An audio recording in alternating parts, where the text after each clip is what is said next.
Bismillahirrahmanirrahim. Alhamdulillahi Rabbil Alameen. Allahumma salli ala Sayyidina Muhammadin wa alihi wa sahbihi wa sallam. I'm just recording this response to a question sent to me by a brother some time ago. And once again, apologies for the delay in replying. But hopefully it might be of some use. The brother, you asked me for some advice regarding your brother who suffers from what you call mild schizophrenia, and he is 27 years old. He's on medication and currently spending a lot of his time at home and not really involved in much meaningful activity. You mentioned that you tried to get him into some local community rehabilitation program, but you found that the approach of the people was not conducive to his religious background. And you were asking really any advice about organizations that could help or other type of treatment or rehabilitation that your brother could be put into. As you said that he's not getting completely better just on the medication. So firstly, the thing with an illness such as chronic schizophrenia is, qadar Allah, often it's a long-term illness, a bit like diabetes or high blood pressure, etc. Something that we can take tablets to help control the symptoms, but it's not really something that often is cured 100%. You do sometimes have people who have, say, a brief episode of what you might call psychosis, and then they recover completely, but that's quite rare, especially if it gets severe enough to be seen by a psychiatrist. And your brother's obviously suffered from this illness for quite a few years now. So obviously anything is possible in the hands of Allah subhanahu wa ta'ala. We can't say that he can't get completely better. But according to our sort of clinical experience, people may improve a lot, and often people can get back to meaningful employment, get married, etc. But not necessarily what I would say 100% better and back to what they were like before they had the psychotic breakdown. Often also the devastating thing about this illness is that people develop what we call negative symptoms of chronic schizophrenia. And these negative symptoms basically are where the person really lacks motivation to do anything, becomes very, very withdrawn and isolated, and not that they're unhappy, but that just becomes the way they are, and they prefer to just keep their own company a lot of the time. They lose their volition to do a lot of things, so they lose desire and motivation to do many things, and would often spend a lot of time with very little stimulation. So these are what we call negative symptoms of schizophrenia, and you can read about them if you like to get more of an understanding about that. So often you may feel that the person is just not really getting on with things and needs to do things, but it's actually part of the illness as well. Having said that, How can we help such a person who's has schizophrenia? He's on medication.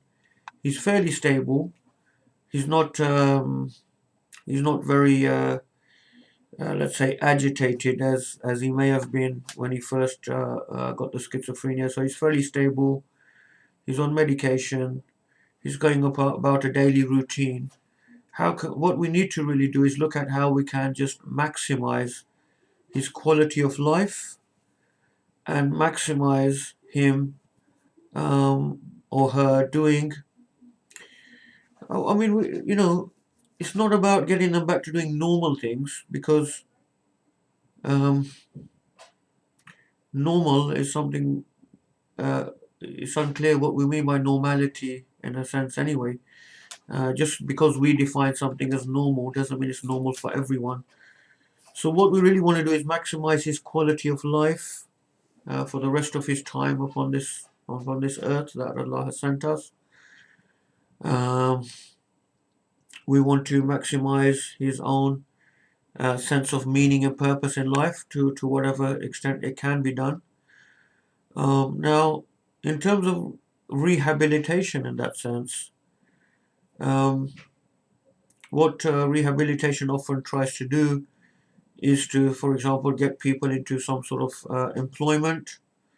Often that will start off as something voluntary, for example, or it'll start off as something part time, maybe a couple of evenings, few hours a week, so that they slowly start getting into doing some activity that is rewarding for them. Um,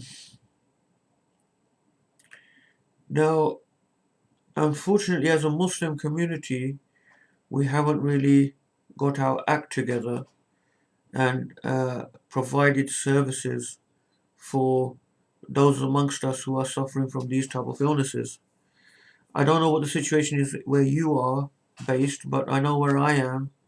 There's very, very little being provided by the community for those amongst the community who need extra help. And this is a great shame because if, for example, you go and look at what the Jewish community do for their own people, you'll notice that they have a huge amount of resources, a huge amount of money put aside by the wider community to help those amongst them that need extra help. So, in virtually every part of the country, you'll find a charity called Jewish Care.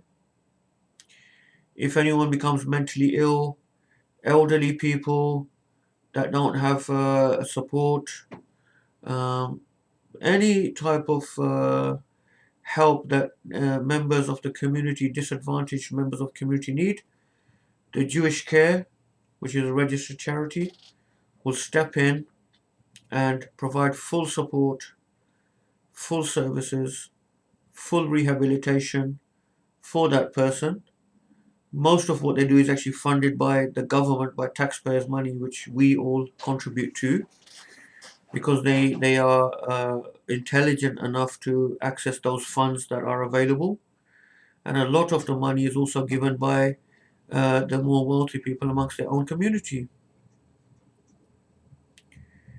If a Muslim becomes ill or a Muslim needs extra support, there's nothing there to help them. We've got huge, massive institutions in our community called masjids, which are no other religious community or any community in these Western countries have the type of resource and institutions we have in the form of our large masjids and the amount of money funds that they have at their disposal as well. But sadly, those resources are not being used to help these people who are having devastating life experiences within our community, and no one is there to help them. There's elderly people in our community that have got dementia, that are all alone. There are people who have depression. There are people who have schizophrenia. Uh, all of these resources are not being used to help those people. So we're failing as a community. Now, on the positive side, as a community, we tend to help our people through our extended family networks.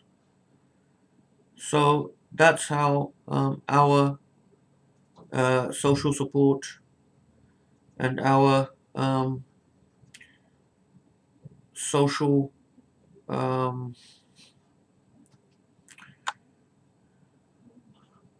social care takes place through our extended family and community networks. We don't tend to rely upon the state benefits, etc., in any case, as a community. So, my advice would be for your brother is to try to use any of that extended community support you can access. For example, to get him into some sort of employment, part time employment, a very straightforward type of employment, such as maybe something voluntary to start with, helping out in a local Muslim charity, for example, or maybe a paid employment, a few hours a week, doing something quite straightforward. That will slowly get him into a state of rehabilitation, and the hours that he does can be slowly built up. Um, Apart from that, it's just, as I said, the main, your main planning as a family should be for your brother just to think about his long term welfare, think about how to maximize his quality of life. All of us are on a short journey in this world. We're going to go back to Allah subhanahu wa ta'ala. Even though tragic things may happen to us, and may Allah protect us and make those tribulations easy for us. And having a mental illness of this type is one of the most devastating and difficult situations. But don't forget, it's often more difficult for the people around that person, his loved ones. They suffer more, perhaps, than he does himself, sometimes because they're devastated. So you have to look at the person's mental well being, the person himself, just to try to make sure that he's happy, he's enjoying life to the best that he can, that he can slowly be put into some sort of meaningful employment, etc. Obviously, you probably already have him on medication, which is at the most effective dose at keeping his symptoms well under control. Um, I think probably that's all I can say in terms of advice. But if there's anything else I haven't covered that you feel specifically you'd like to ask, please email me again. The only reason I record it on a video is just easier than writing a very long email response to record a video, and also it's anonymous. Many other people will be in a similar situation to yourself, and they can also then just watch the video and get similar type of advice. Ask Allah subhanahu wa ta'ala to make things easy for your brother and for all the Muslims in the East and the West. Wa sallallahu ala Sayyidina Muhammad. Walhamdulillahi Rabbil Alameen. Wassalamu alaikum wa rahmatullah.